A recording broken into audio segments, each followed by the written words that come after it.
The Philippines is a complex archipelago nation in the northeast of Southeast Asia, made up of over 7,000 islands across an area that's probably larger than you think it is. This area is well known for having plenty of Spanish influences, but what were these islands like before the Spanish came? Furthermore, why was and is the archipelago so important, and how does the modern country integrate all 7,641 of its islands? First, let's understand Philippine geography for context. The modern Philippines can be easily divided into three island groups: Luzon, the Visayas, and Mindanao. Luzon as a region holds around 62 million people, while the island of Luzon by itself has a population of 53 million, alone making up more than half the country's population. Luzon is also home to what's known as Metro Manila, a megacity of 13 million made up of a collection of different smaller cities, including the capital Manila and the largest individual city, Quezon City. The city of Manila is the densest city in the world, with more than 43,000 people per square kilometer. That's like 0.04 people per square meter.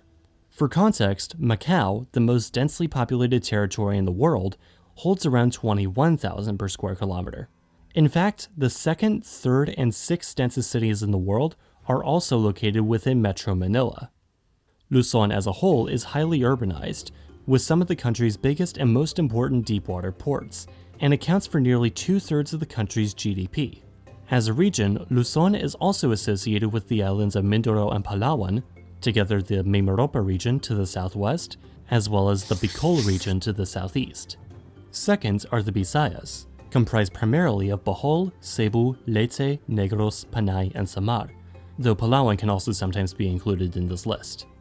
The peoples of these islands speak several different yet closely related Visayan or Bisayan dialects, and are also where Ferdinand Magellan first landed, and was later killed.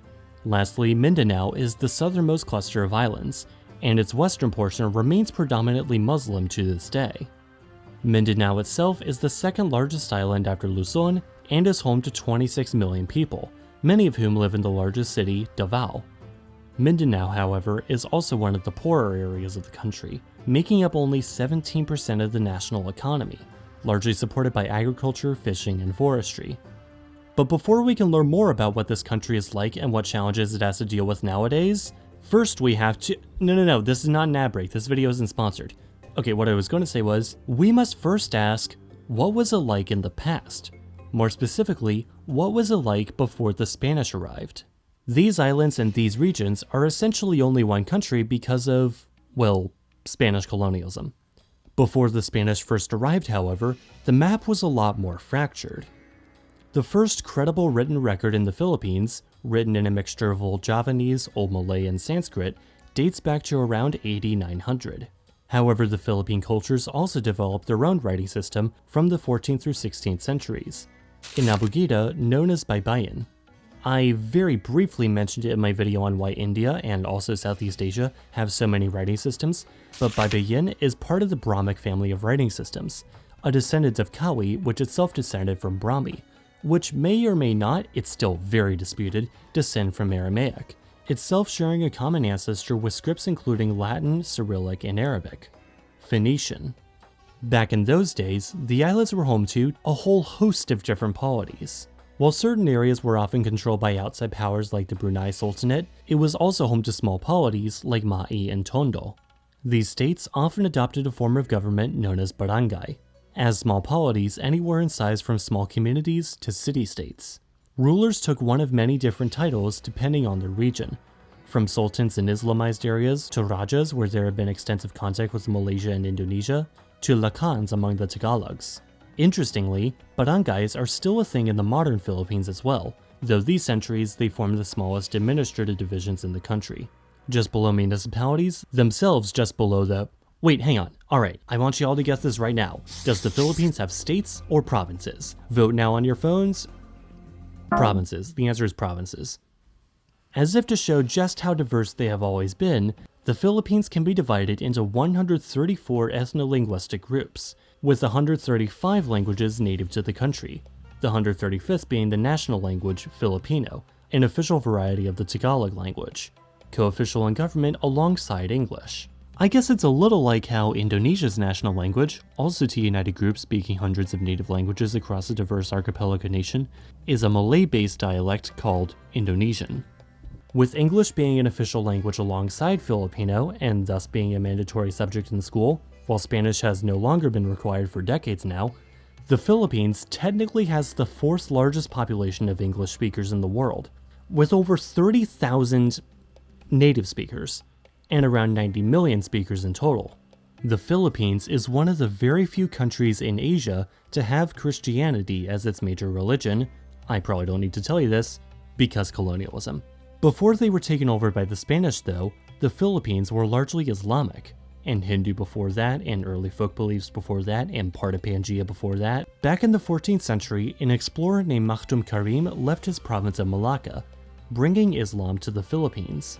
He converted the Hindu king Raja Baginda of the Sultanate of Sulu to Islam. No Star Trek fans, that is not a coincidence. And then marrying his daughter, just for good measure. Islam became increasingly popular after this conversion, following an inflow of Muslim traders from the Middle East, Malaysia, and India. Today, the oldest mosque in the country is named after him. But just 140 years later, another influential guy would show up in the Philippines. His name was Ferdinand Magellan. When it comes to colonialism, the Philippines is sort of like a reverse Thailand. When Magellan came to the islands in 1521, he claimed the archipelago for the Spanish crown, naming it after his friend Phil. Then he was shot by an arrow and fatally killed on the island of Mactan. 3 further expeditions were sent, all ending in disaster, with Miguel López de Legazpi establishing the first Spanish settlement on the islands in Cebu in 1565, and Manila 6 years later.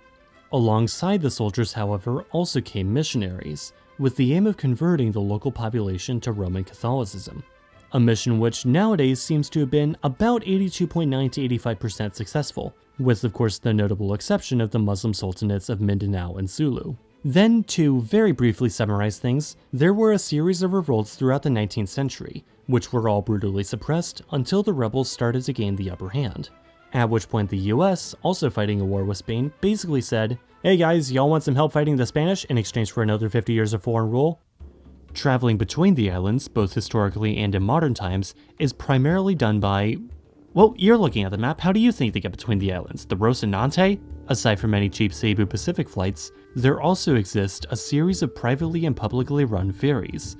Many of these ferries might also serve the Philippine Nautical Highway System, also called the Road Roll-On Roll-Off Terminal, or RORO system, a series of 3 different integrated highway and ferry routes forming the backbone of the national transport system.